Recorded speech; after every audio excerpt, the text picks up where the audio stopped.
Welcome back to The Move, where we're vibing through the book 10 minutes at a time. I'm your host, Justin Khoe, and in today's episode, we're talking about that time in the Bible where Abram trades his wife for a couple of donkeys and camels. If you're wondering, what in the world am I talking about? We're looking at Genesis chapter 12, verses 10 through 20. My guest, of course, is the one and the only Jonathan Leonardo. He's still a pastor, but I won't say that because, he always rolls his eyes when I call him pastor, Jonathan Leonardo. It's just so silly, man. I work as a pastor now, and I don't even think of myself like... It's like, what do you do? Oh, I work at the church. Well, what do you really do? Like, you know what I'm saying? Does it start to kill and deteriorate conversations now? It's funny how unapologetic I am about it. And I'm sure this is a consequence of the gospel and maybe just getting older. Whereas a younger man, You were ashamed of being a pastor? Yeah, and before gospel, I was never a public speaker. I was never a preacher. I was always a public speaker. Oh, I'm an international speaker. Yeah, I'm an international public speaker. Oh, what's the content? Oh, leadership and wholeness and mental and emotional health. That was the play before. Now it's just, if I'm sitting in the airport, oh, what do you do? I'm a pastor. And how does that land compared to the previous job description? Oh, it's funny because people are like, oh, before, people were really interested. Oh, what do you do? I'm a public speaker. You're a public speaker? Because that's what I was, right? Sure. As a traveling evangelist. Of course. I got paid to speak. I'm a public speaker. Like, oh, man, you pay you pay the bills? Yeah, absolutely. There's a correlation there I've never articulated, but I've been doing the YouTube thing for long enough, and my default answer isn't like I'm a faith Christian YouTuber or anything, but I'm a full-time content creator. I make YouTube videos and podcasts, and usually that goes over real well with strangers on the airplane. They're like, wow, really? You can make a living doing that? Yeah. And then, so what kind of content do you make? Dang it. yeah. Like I make content as a Christian. I make Christian content. Yeah. And it's interesting because do you make Christian content? I guess that's a whole nother conversation. A whole nother episode. You certainly make content as a Christian. I do. This kind of microcosm is actually an insight to our story today of Abram visiting Egypt, right? He and his family in the last chapter, in the last episode, were called by the voices in Abram's head, which he believed to be the voice of God, and they went out and they are going out on this adventure. Now, I don't know how you finished in the last episode, but he heard the voices and processed them through his head. Yeah. Right? Well, the episode title was "The Voices in My Head Told Me to Do This," so that's why I'm saying it in that way. But yes.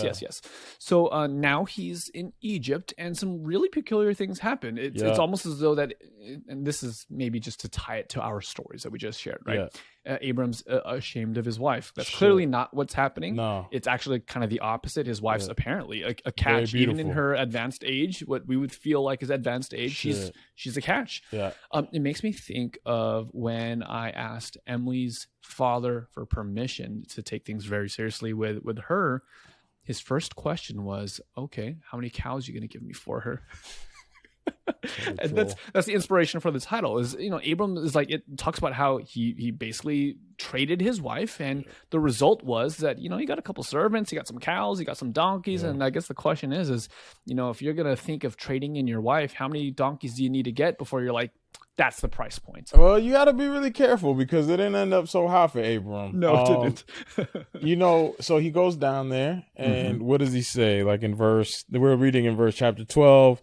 Verse 11, I know that you're a beautiful woman in appearance, and when the Egyptians see you, they'll say, this is his wife. Then they'll kill me, but they'll let you live. So say you're my sister, which isn't a lie. She was his half-sister, right? The Egyptians see her. They're super beautiful, and for her sake, the Pharaoh deals well with Abram, gives him donkeys, male servants, female donkeys, and camels. Now, here's what's really fascinating to me. Two things I want to highlight in this passage. That it says male donkeys and female donkeys. I know. What's the reason for that? No, not only male and female donkeys, right? But that God is on the side of Abraham, even in the midst of Abraham's strategery, right? Mm-hmm. Abraham strategizes at the expense of his wife, at the expense of the promise that God has given him in the previous chapter. And yet God doesn't show up and chastise Abram, right? Okay. He shows up and chastises Pharaoh. Which is really interesting because Pharaoh didn't do nothing wrong. Pharaoh didn't do anything wrong. except that he actually is going against the will of God for Abram. Well, I guess he didn't intentionally do anything wrong. Sure. He's doing something wrong in the sense that, he may have the opportunity to thwart the plans of God, but it's not like he didn't intentionally go into that. Now, it's also very interesting to note that in this time and place, the Pharaoh is considered a god and probably is attributed the gift of divination, right? Where he can divine the things of the supernatural realm. So would he actually have a master's of divinity? He would have had a master's of divinity from the University of Osiris. There you go. Right? But the fact that the text just assumes that the same voices that Abraham heard and Abram heard in the Egypt or not Pharaoh is hearing the same thing. It's the same thing. Well, I mean, it actually is the same voice. Wow. And he responds in faith and in kind, and he's obedient to what he's actually presented with. He's like, God, and it's not as though Pharaoh's surprised. Right. He's like, oh. He's like, hey, of course. Yeah, he's not like, who is this speaking to me? Who is this voice that, for him, it's an everyday occurrence. It feels like it's something he completely like, okay, right? So this is so contrary to the way that we think of pagan people, or the way that we think of those who are not part of our fill in the blank, whether that's our local church, our denomination, or Christianity in general. It reminds me of my good friend Chico. Yeah. Brother out there in Peru, hanging out with a shaman, doing ayahuasca, hallucinogenics, having out of body moments. And now there's this voice that says, I'm the Alpha, the Omega, the beginning and the end. And he's hearing the voice clearly. It's like, wow. Right? I love that. I got to make sure Chico watches this episode. And two things to note here is that, one, in our Christianized ethics-based religiosity, I'll say that one more time. In our Christianized ethics-based religiosity, we would default assume that the person to be corrected is Abram because he lied. Yeah. But the person that God actually corrects is Pharaoh. Okay, so in Christianity, there's I'm trying to interpret what you're saying in case someone's trying to catch up with us. Sure. And also to make sure I'm on the same page as you. In Christianity, and at least in the way that it's expressed in the circles that we grew up, there's a heavy emphasis on doing right versus doing wrong. And so when we see a story of someone who's under the banner of Yahweh who does something wrong, we think that that's who we should immediately deal with. And yet God seemingly passes over Abram in this moment and talks to the pagan guy who's maybe thinks he is, or at least thinks he is the God. Because the story is not about Abram's behavior. The story is about God's plan for the world through Abraham. Right? Yeah. The story is not about Abram's behavior. It's about God's plan for the world through Abraham. And Abram has to exist, and he has to play this pivotal role because from him will come the seed. Wow. Right? And there's a greater context as to why. And if we go back to Genesis 1 through 11, the 70 nations that existed all compromised themselves in the eyes of God. They all fell. They all went their separate ways. Genesis 11, Babylon. So in Genesis 12, he calls one man. And he doesn't call a man who is got it all together. He doesn't call a man who inherits some sort of promise via the flesh. Sure. This isn't according to the flesh. This is just God speaking to one man, and this man responds. And God's like, I have to work with this. This is what I have. Right? Shoot. I have to work with this person that's actually willing to listen to me and is willing to do what I say. Yeah, he's got his foibles and stuff. We're going to work that out. But he's the one that's actually willing to do what I say so that what I intend to accomplish on behalf of humanity can actually come through. So when we distill this story of God and his salvific purposes through the seed of Abraham, i.e. Jesus, for the universe into Christianized ethical religion, we missed the point. We missed the point. And I'm not saying that I'm not promoting bad behavior. Right, of course. I'm just saying, like, yo, your behavior is not the point. Right. Like, God is not doing all of this so that then you can act right. Like, God is doing all of this so that he can bring life from the clutches of death, or better yet, that he can bring life through the depth of death. Yeah. And he needs Abraham. This is his partner in the world. Abram's like the new Adam in this very way, right? Sure. He's the new man that's picked. And Sarai, she's like the new Eve, right? In order to, and this will come into play in Genesis 16. I don't know who you're going to have in Genesis 16, But if they don't bring this to bear about how Adam and Eve I might have to go to the spreadsheet and make sure you get to 16. Make sure you get this right. All right. And if not, I'll rehearse it with you later. But this is what's going on. So when God shows up, I mean, this whole narrative is so counterintuitive to our ethical expectation of what this God ought to do, right? Yeah. No, he does this whole other thing. And then what's really interesting, the second thing to note is that after he corrects Pharaoh corrects Abram. So that's where the correction comes through. Which is so interesting. Like, I mean, I think it's already miraculous and incredible of the narrative that God talks to Pharaoh and Pharaoh's like, "Oh, my bad. Like, I didn't mean anything by it. I didn't mean to step on your toes, buddy." But then God is seemingly silent to Abram, and it's now Pharaoh who speaks on behalf of God. Oh, yeah. And you know, this reoccurs over and over in scripture where the unexpected are the ones that speak on the behalf of God. Yeah. Right? The unexpected people are the ones that are actually standing up for Yahweh and his cause. It's like the parable of the Good Samaritan. Yeah. This is an ethnic and religious group that's kind of outcast. They're, I don't know, maybe terrorists in the eyes of the Jewish nation, and yet Jesus tells the controversial story that they're the ones in the right. That they're the ones that are doing things faithfully. Yeah. Think about Nineveh when they respond. Yeah. Right. Yeah. Think about Samaria when they respond to Jesus. Think about the people that Jesus actually includes into his cohort of 12. Right. Yeah. Right? This is a theme that goes over and over. This is why the theme of the whole Bible, everything that you're going to find in the rest of the book is in Genesis. Right. One more thing maybe we can highlight in Genesis 12, and it's that male and female donkey bit. Okay. That you highlighted. Just go a little past that. Okay. There was the male female donkeys. Then what else? Well, first you have oxen, male donkeys, and right in between male donkeys and female donkeys, what do you have? Male servants, female servants. Okay, so I was making a joke, but there's actually something here. So yeah. I don't want to steal somebody else's thunder, except I'm about to. Okay, go for it. Go to Genesis. Go to Genesis 16 and just read the first verse. So now Sarai, Abram's wife, had borne him no children. She had a female Egyptian servant whose name was Hagar. She had a female what? Female servant. What kind of servant? Egyptian servant. Where did Sarai get an Egyptian servant? Wow. From Pharaoh, I'm going to assume. So how do you think Abraham's sin gets disciplined and corrected? Jeez. Or how does it bear out? It clearly shows up and it's not good. Exactly. Like, I'm going to deal with Abram because the choices that he made are going to lead down this path that's so interesting. Should not be the case. And yet I'll remain faithful to my cause, Pharaoh. So you let him go.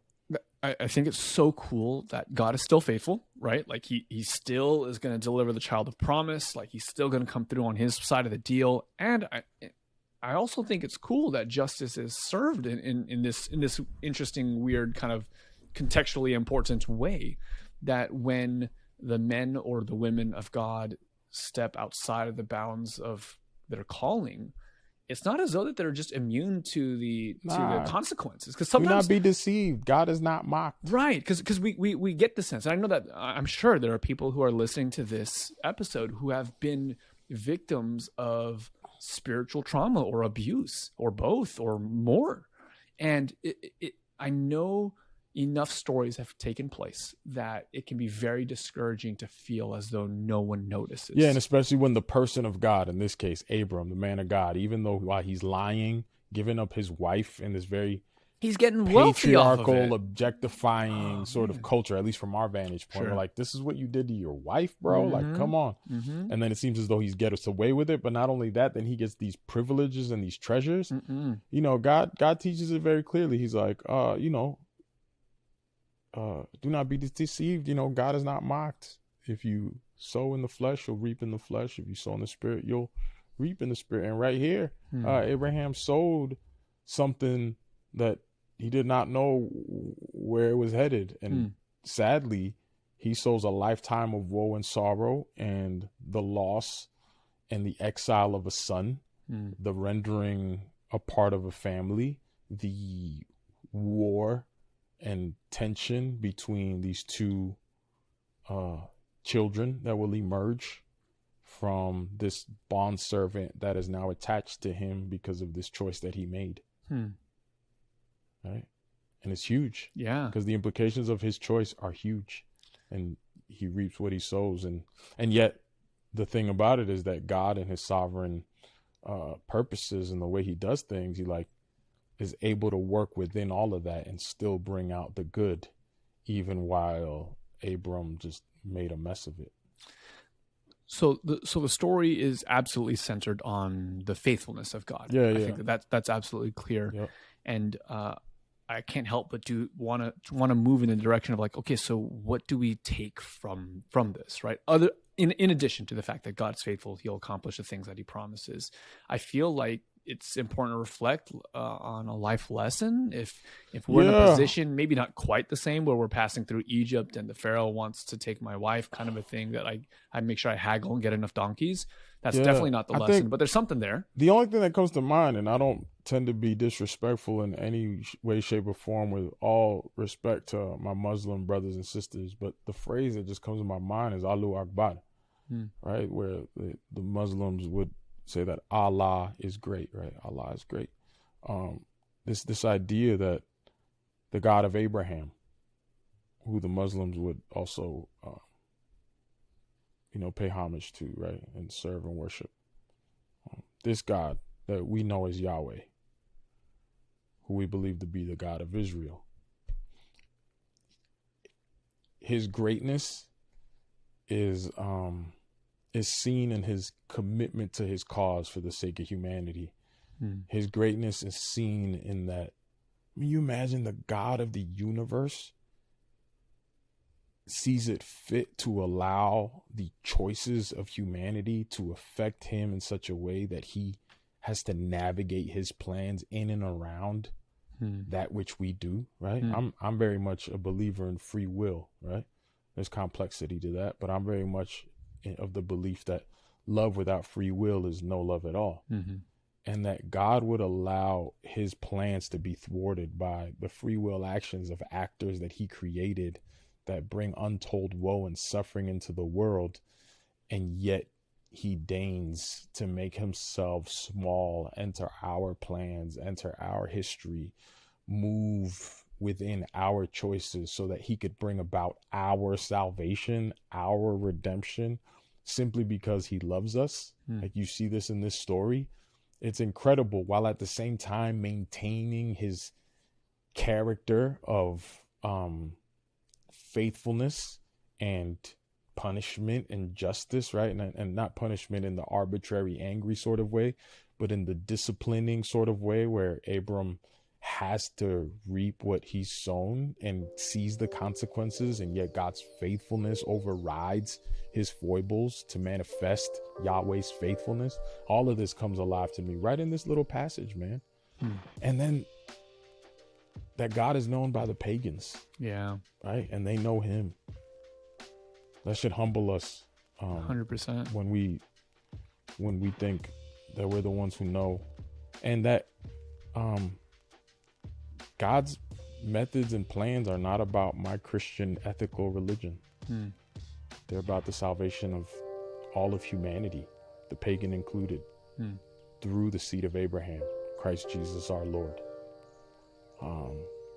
Again, not to say that our behavior doesn't matter. Our behavior manifests the God that we serve, but listen, God is way bigger than our expectations on the limitations or the boundaries between believers and non-believers. And our God is way bigger than our behavior set according to some Christian ethical expectations.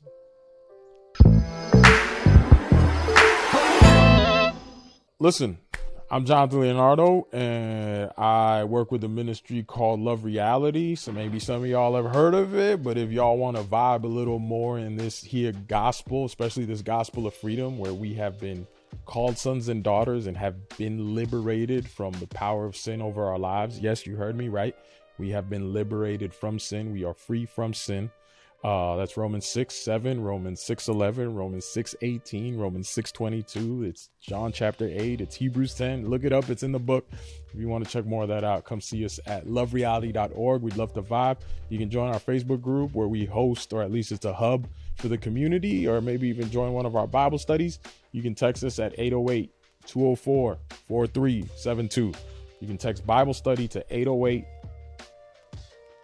What was that? I just said 808. You heard it. 4372. Something. The rewind it numbers back. in the show notes. notes. It was back there. Go check it out. Anyway, LoveReality.org.